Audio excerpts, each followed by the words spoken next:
तो ये खबर आजमगढ़ से, जहां उत्तर प्रदेश विधान परिषद की संसदीय अध्ययन समिति के सभापति किरण पाल कश्यप के सभापतित्व में गुरुवार को कलेक्ट्रेट सभागार में समीक्षा बैठक आयोजित की गई।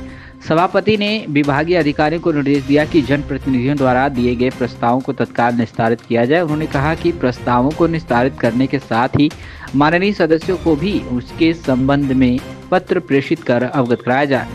सभापति को अवगत कराया गया कि जनप्रतिनिधियों द्वारा कुल 42 विभागों में से 29 विभागों को प्रस्ताव प्रेषित किए गए हैं, जिसमें से सभी का निस्तारण करते हुए अवगत करा दिया गया है।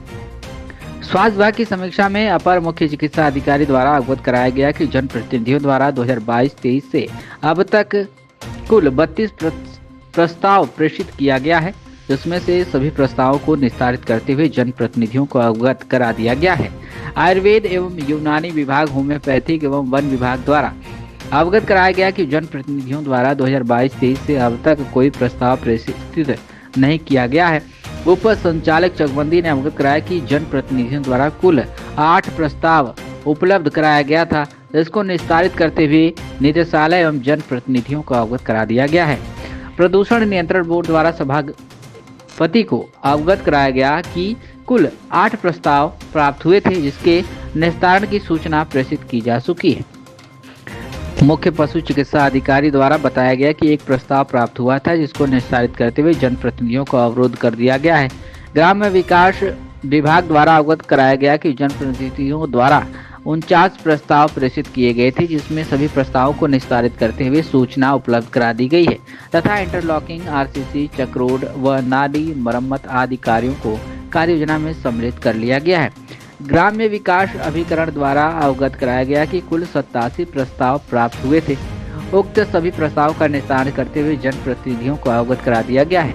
पंचायती राज विभाग द्वारा सभापति को अवगत कराया गया कि जनप्रतिनिधियों द्वारा कुल 53 प्रस्ताव प्राप्त हुए थे, जिसमें सभी प्रस्तावों का निस्तारण करते हुए जनप्रतिनिधियों को अवगत करा दिया गया है। सभापति ने कहा कि सभी ग्राम पंचायत में बारात घर का निर्माण कराया जाए, ताकि आम जनमानस शादी, विवाह एवं अन्य शुभ कार्यों में उसका लाभ उठा सके।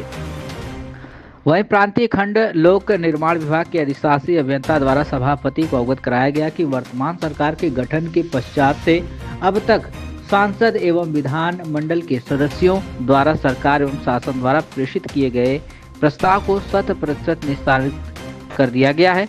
अधिशासी अभियंता ने बताया कि 1817 कुल प्रस्तावित मार्गों की संख्या है, जिसमें से 1020 की स्वीकृति प्राप्त हो गई है तथा 797 मार्गों की स्वीकृति अभी अप्राप्त है, जिसे वित्तीय वर्ष 2025-26 के कार्य योजना में प्रेषित किया गया है।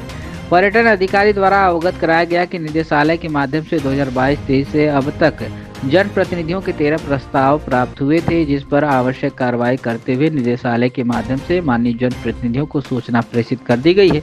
परिवहन विभाग के अधिकारियों को सभापति ने निर्देश दिया कि किसी भी दशा में पुरानी बसों का संचालन न हो। उन्होंने स्कूलों में लगे हुए वाहनों को फिटनेस को चेक करने के निर्देश दिए। नगर विकास विभाग के अंतर्गत 0 प्रस्ताव पर सभापति ने कहा कि 15 दिन के अंदर पूरी आख्या समिति के समक्ष प्रस्तुत करें। वहीं गृह विभाग की समीक्षा में वरिष्ठ पुलिस अधीक्षक डॉक्टर अनिल कुमार ने सभापति को अवगत कराया कि 2022-23 से अब तक 48 प्रस्ताव प्राप्त हुए थे, जिसमें आवश्यक कार्रवाई करते हुए उसी आख्या जनप्रतिनिधियों को प्रेषित कर दी गई है। उन्होंने अवगत कराया कि प्रोटोकॉल के अनुसार जनप्रतिनिधियों को सुरक्षा व्यवस्था उपलब्ध कराई जाती है।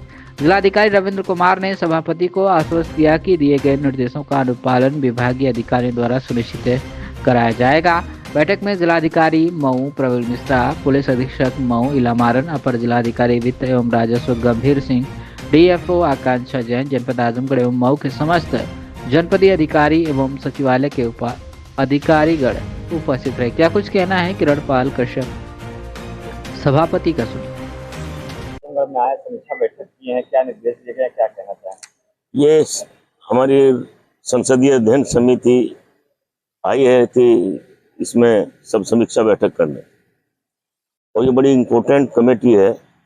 इसमें सभी दलों के नेता होते हैं, सभापति होता है, बाकी सब उसमें माननीय सदस्य होते हैं, और विभाग वाइज समीक्षा की जाती है कि माननीय जनप्रतिनिधि उसमें विधायक हो, विधान परिषद सदस्य हो, उसमें लोकसभा सदस्य हो या राज्यसभा सदस्य हो, उन सब ने जनहित में कितने पत्र दिए अधिकारियों को, उन पर क्या कार्रवाई हुई, कितनों पर कार्रवाई हुई, उनसे जनप्रतिनिधियों को अवगत कराया या नहीं कराया, और जो रह गए उनकी कितनी संख्या है, और जो कमी रह गई उसको दुरुस्त करने के लिए आख्या निर्देशित कर दिया गया 15 दिन के अंदर उसको दुरुस्त कर करके सूचना करें। इसीलिए हर विभाग वाइज सूचना कमेटी आती है, तो विभाग वाइज जितने पत्र जनप्रतिनिधि भेजते हैं उन सबकी समीक्षा की जाती है, इसलिए कमेटी आई। क्या समस्या रही, तो क्या चर्चा हुई है? समस्या वही है, समस्या कुछ नहीं है। कहीं कहीं क्योंकि संसदीय अध्ययन समिति पहली बार आई आज में, तो कुछ अधिकारियों को नई जानकारी थी, उनको डायरेक्शन दे दी गई है कि इस आधार पर बुकलेट बननी चाहिए, इस आधार पर काम होना चाहिए, समय पे किस डेट में जनप्रतिनिधियों को अवगत करा, ये सब अंकित होना चाहिए उसमें, ताकि पता लग सके जनप्रतिनिधियों को मेरा जनता ने मुझे काम बताया, मैंने दिया अधिकारियों को, काम हो गया या नहीं हो गया। अगर उसको अवगत करा देंगे, वो पत्र दिखा देगा कि आपका काम हो गया। विभागीय जो अधिकारी थे उनसे आप कितना संतुष्ट थे? संतुष्टि है, जो जन्म कमेटी उनको डायरेक्शन दे दी गई 15 दिन के अंदर पूरा डिटेल बना करके उसको लखनऊ सबमिट कर देंगे।